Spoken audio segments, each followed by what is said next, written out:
இன்னைக்கு திருப்பூலூர் பெண் பிள்ளை ரகசியத்துல 7வது வசனம், 7வது வார்த்தை. தாய்க்கோலும் செய்தேனும் அனுசூயை போல. இல்ல, அனுசூயை அத்திரி மனைவி.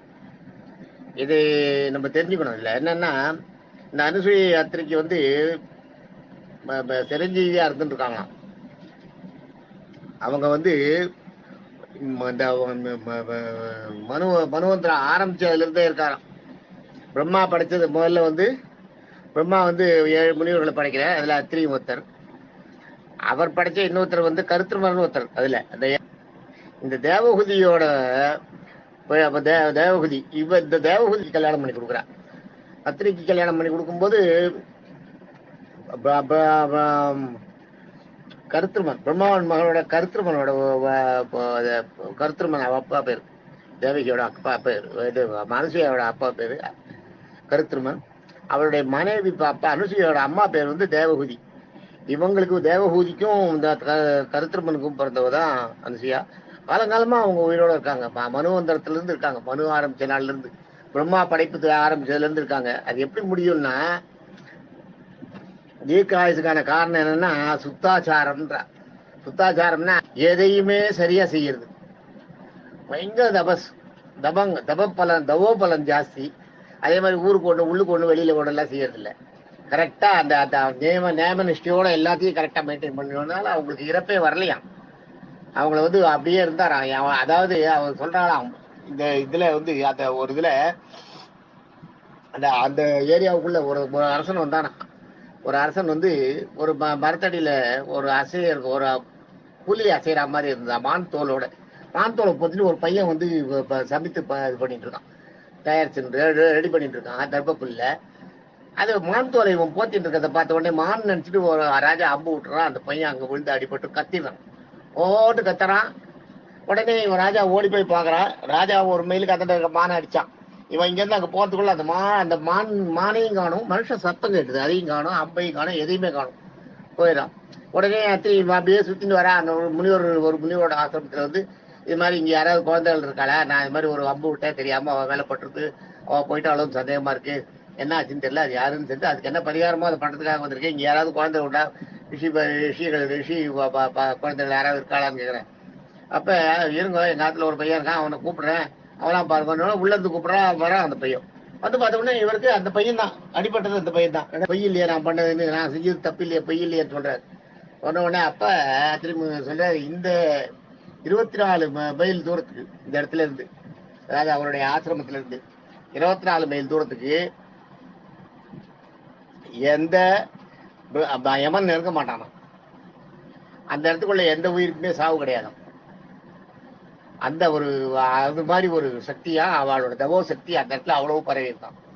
அதே மாதிரி பயங்கர பஞ்சம் வந்துட்டான் ஊர் உலகத்துல. அந்த இடத்துல வந்து காட்டுல இருக்க மிருகங்கள் மனுஷங்கள் எல்லாருமே தவிக்க ஆரம்பிச்சாலாம். உடனே அனுசூயா என்ன பண்ணாலும், மந்தாகினி ரிவரை வந்து கேட்டாலாம் கங்கையை, எனக்கு உடனே இங்க தண்ணி வேணும்னு கேட்ட உடனே கங்கை பயந்து போய் மந்தாகினி அனுப்பினாலும். நான் மந்தாகினி அனுப்பினேன், மந்தாகினி ரிவர் இன்னைக்கு அங்க வருது, அதனாலதான் வந்துதான். அந்த மந்தாகினி ரிவர் கரையை அந்த நதி கரையில தான் இருக்கு இவங்க இருக்கிற அந்த தண்டகாரண்யன்ற இடம். சித்திரக்கூடத்துல இருந்து தெற்கு நோக்கி தெற்கு சைட்ல இருக்கு. அங்க வந்த அந்த நதி வந்து அது மாதிரி வந்து அப்புறம் எல்லாருக்கும் வந்து தானாவே தன்னுடைய தவோபலத்தால எல்லாருக்கும் உணவு வர வச்சு கொடுத்தாலாம். ஒரு காட்டுல இருக்கிற ஜீவன் எறும்புல இருந்து மனுஷங்கள் வரைக்கும் எல்லாருக்கும் உணவு வர வச்சு கொடுத்தாலாம், அந்த பஞ்சம் போற வரைக்கும் அனுசூயா. அதனால அவங்களோட சக்தி எல்லாம் அதீத சக்தி. அந்த தாண்டி அங்க போகும்போது சித்திரக்கூடத்துல தான் அந்த கடைசியில இருக்கு, அதை தாண்டி தான் தண்டகாரண்யத்துக்கு போறாங்க. சித்திரக்கூடத்துல போய் அனுசூயா ஆசிரமத்துக்கு போறாங்க, அத்திரி ஆசிரமத்துக்கு போறாங்க. அதுக்கப்புறம் தான் தண்டகாரண்யம் போறாங்க. அந்த இவரோட ஆசிரமத்துக்கு போறாங்க, அத்திரி முனியோட ஆசிரமத்துக்கு போறாங்க. அப்புறம் சீதை லட்சுமணன் 3 பேரும் அதுக்கு முன்னாடி சித்திரக்கூடத்துல இருக்காங்க. சித்திரக்கூடத்துல இருக்க இடம் தெரிஞ்சு பரதன் வந்துருக்கான். பரதன் வந்து கேட்கறான். பரதன் வந்து என்ன நீ வந்து ஆட்சியை நீ நடத்துன்னு கெஞ்சான், கூப்பிட்டு கேட்டான். கேட்ட உடனே அது என்ன பண்ணி ராமர் வந்து முடியாதுன்ற. ராமர் என்ன சொல்றாரு, எனக்கு 2 கட்டளை, அப்பா சாகும்போது 2 கட்டளை. ஒண்ணு வந்து நான் காட்டுக்கு போனோம், இன்னொன்னு வந்து பரதன் ஆளணும்னு ஒரு அந்த வரத்தையும் வாங்கியிருக்காரு. அதனால நீ ஆளாம நான் வந்து ஆண்டா சரியா இருக்காது, அந்த தப்பு பண்ணா நீயும் அப்பாவை சொல்ல கேட்காத ஒரு பிள்ளையாயிடுவே, அப்பா உன்னை அரசாட்சி வந்து ஆள மாட்டேன்னு சொல்லிட்டேன்னு அப்படின்னு சொல்லுவார். அதுக்கப்புறம் தான் அதுலதான் பரதன் கொஞ்சம் சமாதானம் அடைஞ்சு பாதுகையை வாங்கிட்டு போறான். பாதுகையை வந்து சாட்சியா வச்சு நான் அரசாட்சி செய்யறேன்னு வாங்கிட்டு போனோடனே ராமருக்கு வந்து கலக்கம் உண்டாது மனசுல, என்ன இருந்தாலும் ஒரு தம்பி இப்படி போறானேன்னு. அதான் பரதனுக்கு பேரு ராமாயணத்துல பாத்தீங்கன்னா 8 கோடி ராமர்னுவாங்க. 8 கோடி ராமர் தான், கோடி ராமருக்கு ஈக்குவலாம் பரதன். ஆனா பரதனுக்கு வந்து 8 கோடி ராமன் ஒரு பேர் உண்டு. கோடி ராமருடைய அந்த அவ்வளவு அதுக்கு ஈக்குவலா பரதனுடைய அந்த குணம். பரதன் வந்து ஆட்சி ஆண்டுருக்கா, இவன் வந்துடுறார். ராமர் வந்து அவளை அனுப்பிட்டு சித்திரகூடத்துல இருந்தா நம்ம வந்து நம்மள தெரிஞ்சு விடுறா அப்படின்ட்டு தான் சித்திரகூடத்தை விட்டு கிளம்புறேன். கிளம்பும்போது அந்த அத்திரி அனுசூயாவை பாக்குறேன். அங்க போனோடனே அவ என்ன பண்ணா, அனுசூயா தேவி எல்லாரையும் வரவேற்கிற. அந்த அனுசூயா தேவி என்ன பண்றாளாம், இந்த அத்திரி முனிவரை அவன் அந்த சீதைய கூட்டு போய் எல்லாம் கேட்கறான். ராமர் வந்து அத்திரி முனிவர்கிட்ட பேசிட்டு இருக்கார். சீதையை உள்ள கூட்டு போயிட்டு, அப்ப சீதையை உள்ள கூட்டு போகும்போது அறிமுகப்படுத்துறாளாம். அதை அனுசூயை வந்து ராமர் சொல்றாராம், அந்த அனுசூயை வந்து மகாபதி விருத்தை அப்படின்றாராம். மகாபதி விருத்தைன்றதுக்கு ஒரு காரணம் இருக்கு. மகாபதி விருத்தைன்னு சொல்றாளாம். சொல்லி அவளை இன்ட்ரடியூஸ் பண்ணி அனுப்புறாராம். அவர் வந்து உள்ள எல்லா அலங்காரங்களும் பண்ணி அவளுக்கு சீதைக்கு எல்லா அலங்காரங்களும் பண்ணி அவ அழகு பார்க்கறாளாம். அந்த அழகு பார்த்தது, அவ அழகு அலங்காரம் பண்ணதை பார்த்த ராமர் வந்து அங்க பார்த்தாரு பாருங்க. ஜனகருடைய அம்மா, ஜனகருடைய மனைவி இருக்கா இல்லையா, சுனைனான்னு பேரு. ஜனகருடைய மனைவி பேரு சுனைனான்னு பேரு. இந்த சுனைனா வந்து சீதையோட தாயார். அவங்க அலங்காரம் பண்றது பண்ணியதை விட அழகா இருந்தது ஆத்திரி முனியோட மக இப்ப பண்ணது, அனுசூயா பண்ணது. ஏன்னா காட்டுல இருக்கிற பொருள்களையே வச்சு பண்ணாலாம், அவ்வளவு அழகா இருந்தாலும். அந்த அழகு குறையாத, என்னைக்குமே அழகு குறையாத தைலங்களை எல்லாம் கொடுத்தாலும் அனுசூயா காட்டுல இருந்து தயாரித்த தைலங்களை கொடுத்தாலும் அந்த அழகே போகலையும். சீதைக்கு வந்து அந்த அலங்காரம் பண்ண அலங்காரத்தோடையே போய் அவன் வந்து தண்டகாயணத்துல போகும்போதுதான் அவன் இவன் வந்து தூக்கின்னு போயிடறான். ராவணன் தூக்கின்னு போனேன், அந்த அலங்காரம் கலையவே இல்லையா, அப்படியே இருந்துதான். சீதை போய் அசோகவரத்துல வந்து தன்னுடைய அலங்காரங்களை மாத்தினாலும் அவன் பண்ண அழகு இளமை இருக்கிறதுக்காக கொடுத்த அந்த வாசனத்தை பூசின அந்த 10 மாசமும் சீதைக்கு அப்படியே, அந்த 10 மாசம் சீதை இருந்தாலும் அந்த அவளுக்கு அப்படியே அது மாதிரி ஒரு அலங்காரம் பண்ணி அனுப்பிச்சாலாம். இது வந்து அததான் இதுல வந்து என்னன்னா, தாய்க்கோலம் செய்தேனும் அனுசூயை போலன்றது அது ஒண்ணு. அதுதான் முக்கியம். தாயை போல எல்லா இதுவும் பண்ணாலும் அனுசூயா பண்ணது. அனுசூயா அந்த மாதிரி பண்ணி அவளை அலங்காரம் பண்ணி அனுப்பிச்சாலாம். அந்த அலங்காரம் கலையவே இல்லையா, தாயை போல பண்ணாலாம். அதுதான் சொல்றாரு, தாயை போல. அதுதான் உங்களுக்கு அந்த தாய்க்கோலம் செய்தேனும் அனுசூயை போலேன்னு. இவளுக்கு வந்து ராமர் வந்து கேக்குறானா, உன்னை எப்படி ராமர் ஜெயிச்சார், நீ எப்படி சீதாஜி உன்னை எப்படி ராமன் கல்யாணம் பண்ணிட்டான்னு கேக்குறான். அப்ப சொல்றாளா சீதை, அங்க ஒரு வில் இருந்து சிவதனுசு எங்க அப்பாவுக்கு கிடைச்சது. அது எப்படி கிடைச்சதுன்றது நான் அப்புறம் சொல்றேன். இன்னொரு கதையை இது சொல்லும் போது சொல்றேன், பதிவு சொல்லும் போது. சிவதனுசு எங்க அப்பாவோட சிவதனுசு, அந்த சிவதனுசை ஒடிக்கிறதுக்கு நான் எல்லாரையும் எங்க அப்பா முடிக்கிற வாழ்க்கை தான் என்ன கல்யாணம் பண்ணி கொடுப்பேன்னு சொல்லிட்டார். ராமர் வந்து ஒரு சேரலாம். ராவணனும் வந்தானா அங்க. ஆனா ராவணனை வந்து சீதை பார்த்தான், சீதையை ராவணன் பார்க்கல. அந்த மாதிரி ஒரு அமைப்பு அங்க மாடத்துல, தண்ணி மாடத்துல அந்த மாதிரி ஒரு அமைப்பு பண்ணிருப்பாங்க. அது வந்து இந்த அமைப்பு இங்க மட்டும் இல்ல, இங்க இது போனீங்கன்னா இந்த கங்கை கூட சோழபுரம் போனீங்கன்னா ராணிகள் குளிக்கிறதுக்கு ஒரு குளம் இருக்கும், ஒரு கிணறு மாதிரி இருக்கும், படி மாதிரி உள்ள இறங்கி போகும். அந்த கிணத்துல இறங்கி உள்ள போனீங்கன்னா தண்ணி இருக்கிற இடத்துல இருந்து உட்கார்ந்துருந்து நீங்க பாத்தீங்கன்னா மேல தெரியும், மேல உங்களுக்கு யாரு இருக்காங்கன்னே தெரியும். ஆனா மேல இருந்து பாத்தீங்கன்னா அவங்களுக்கு தெரியாது. மேல இருந்து பாத்தீங்கன்னா உள்ள யாரு இருக்கு, உள்ளுக்குள்ள இருந்து பார்த்தா மேல யாராவது வந்து நின்னாங்கன்னா தெரியும். அந்த மாதிரி ஒரு அமைப்பு இருக்கு. அது மாதிரி அங்க கன்னிவாரத்துல அது மாதிரி செஞ்சு வச்சிருந்தாலும், அது சீதை வந்து அந்த வில்லு ஒடிக்கிற அந்த வைபவம் நடக்கிற இடத்துல சீதையை பார்த்துருந்தாங்க. ஆனா சீதை எங்க இருக்கான்றது இவங்களால பார்க்க முடியாது. அதாவது அதுல ராவணன் வந்து அந்த வில்ல தூக்க முடியாத, தூக்கத்துக்கு சிரமப்பட்டு போயிட்டானாம், மறைஞ்சு போயிட்டானா. அத ராமன் எடுத்தாராம். அதுதான் அது ராமாயணத்துல பாத்தீங்கன்னா, எடுத்தது கண்டனன், இட்டது கேட்டனன். ராமன் எப்படி அந்த வெள்ளை எடுத்தானே தெரியல. ஒவ்வொரு ராஜாக்களும் அதை எடுக்கிறதுக்கு தூக்கத்துக்கு அந்த பாடுபட்டாங்களாம்.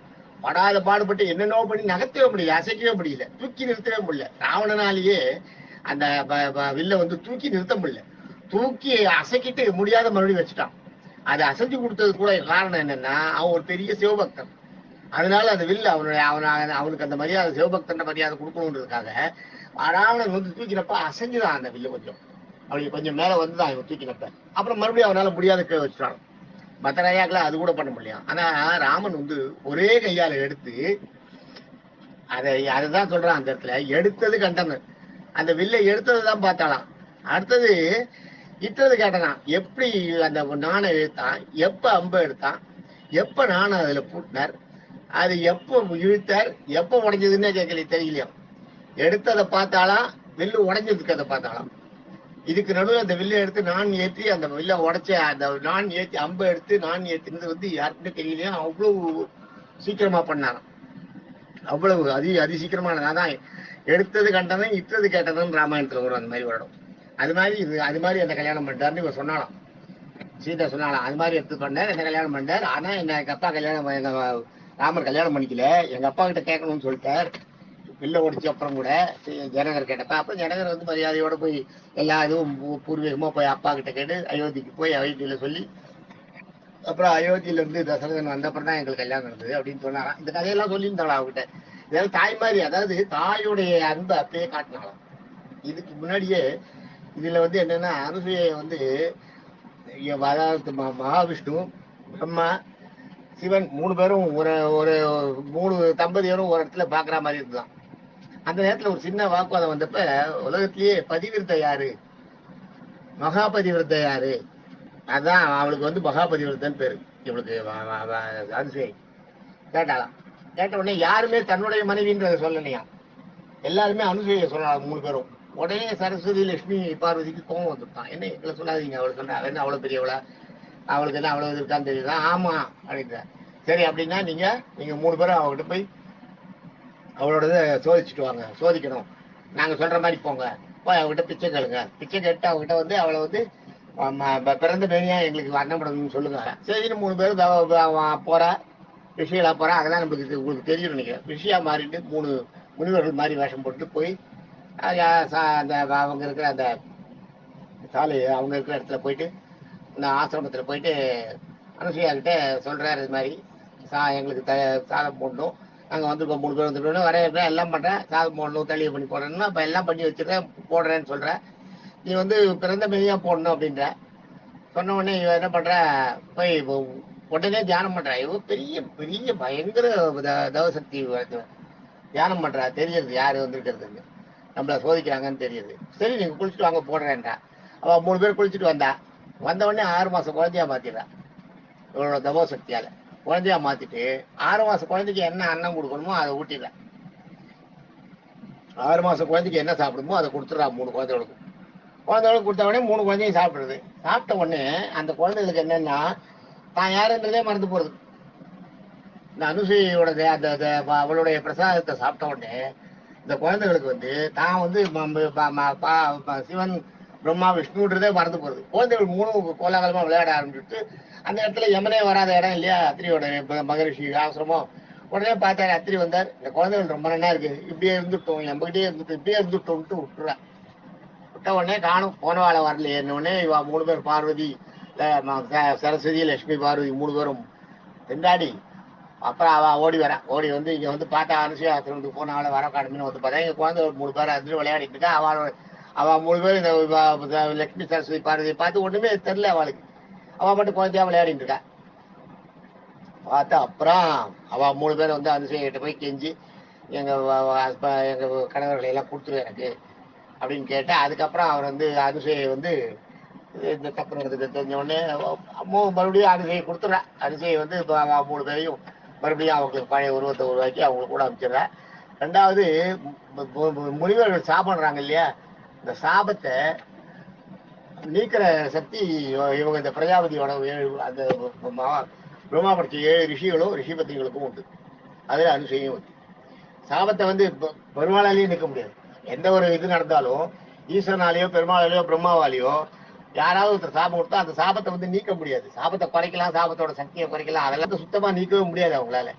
ஆனா இவங்களால முடியும். இந்த 7 ரிஷிகளும், பிரம்மா படைச்ச 7 ரிஷிகளுக்கும் ரிஷிபத்திகளாலையும் முடியும். அந்த அளவுக்கு அவங்க சக்தி படைச்சவங்க. அதுதான் அந்த தாய் கோலம் பூண்டேனோன்றது வந்து அதுதான் சொல்றேன். இந்த குழந்தைகளை சொல்லல. அதுல அது ஒரு ஹிஸ்டரி. அது அனுசூயை. அனுசூயைக்கு வந்து தாய் எண்ணம். தாய் கோலம் பூண்டேனோன்றது என்னன்னா, இந்த இடத்துல சீதையை வந்து தாயா சீதைக்கு தாயோட இடத்துல இருந்து அவளுக்கு அலங்காரம் பண்ணது அது எல்லாம் சொல்றேன். அதை சொல்லி அது மாதிரி அந்த தாய் உள்ளன்றது வேற. தாய் உள்ளன்றது ஒண்ணு உங்களுக்கு ஒருத்தர் இருந்தார், வாட்சு வரதாச்சாரியார்னு. வாட்சு வரதாச்சாரியார்னு பெரிய வைஷ்ணவர். எங்க இதுல வைஷ்ணவர் ராமானுஜர்லாம் முக்காலம் இதுல காஞ்சிபுரத்துல. அவர் என்ன பண்றாரு, தினம் பெருமாளுக்கு வந்து நைவேத்தியம் பண்ணும்போது பால் தான் நைவேத்தியம் பண்ணுவாராம். கொண்டு வந்து அந்த பாலை என்ன பண்ணுவாராம், ஆத்துவாராம். ஆத்திட்டு அதுல சூடு இருக்கிறது தெரியாது இல்லையா, ஊதக்கூடாது. வாயில ஊதி சூடு ஆத்தினோம்னா வாயில காய்ச்சல் அதுல படும். பெருமாளுக்கு நேரத்துக்கு ஒத்து வராது, ஆகாது. நம்ம கொஞ்சோண்டு சூடு சரியா இருக்குமா போருமான்னு சாப்பிட்டு பார்த்தாலும் நம்ம சாப்பிட்டது பெருமாளுக்கு மிச்சத்தை பெருமாளுக்கு பண்ணக்கூடாது. ஆனா சூடு வந்து பெருமாளுக்கு சுடுற போறதுன்றது பயம். அதனால என்ன பண்ணுவாராம், ஆத்திட்டு அந்த மேல வர ஆவியில கை அப்படி நீட்டி பார்ப்பாராம். அந்த சூடை வச்சு கண்டுபிடிச்சு வாராம் இது எவ்வளவு சூடுன்னு கண்டுபிடிச்சு. அது மாதிரி தினம் அவர் பண்ணுவாராம் பெருமாளுக்கு. அது மாதிரி அமுது பண்ணிட்டு இருந்தா பெரும்பாலும் அந்த பால் வச்சு அந்த பால் குறைஞ்சிருமா, காணாத போயிடுமா, காலி ஆயிடுமா. தினம் அது மாதிரி பண்ணியிருந்தாராம். இது மற்றவர்களுக்கு எல்லாம் தெரியாது. ஒரு பால் கொண்டு வந்து காமிப்பார், பெருமாள்கிட்ட காமிப்பார். இப்ப மாதிரி எல்லாம் இல்ல. அப்ப கோயில் யாரோ இருப்பார், பட்டாச்சாரி இருப்பார், இவர் கொண்டு பெருமாள் எல்லாம் அவங்க பெருமாள்கிட்ட நேரடியாக பேசக்கூடிய சக்தி எல்லாம் இருந்தது அவங்களுக்கு. அவர் சொன்னாராம், இது மாதிரி பண்ணிட்டு போயிடுவாராம். இவர் தினம் பண்ணிட்டு போவாராம். அவன் பட்டாச்சாரிகளுக்கும் தெரியும் இவர் வருவார் பெருமாளுக்கு நைவேத்தியம் பண்ணிட்டு போவார்னு. ஒரு நாள் என்ன ஆச்சா, இவர் வரல. இவருக்கு உடம்பு சரியில்லை, ஆத்துல இருக்க, வர முடியல. ஐயோ பெருமாள் பண்ண முடியல குழம்பிட்டு இருக்கு. குழம்பிட்டு இருக்கிறது பார்த்தா இங்க பார்த்தா இவர் வந்து பட்டாச்சாரி வந்து பெருமாளுக்கு 50 இது ஆராதனை பண்ணா பெருமாள் வந்து ஏத்துக்க மாட்டேங்கிறாராம். அம்மாவை கூப்பிடுன்றாராம். அம்மாவை கூப்பிடுன்னா என்னன்னு புரியல. இவர்தான் அப்புறம் தான் அவர் சொல்றாரு, தினம் பால் கொடுப்பாரு, அம்மாவை கூப்பிடு, அவர் எனக்கு அம்மா மாதிரி எல்லாம் பண்ணுவாருன்னு ஒரு வாரம்.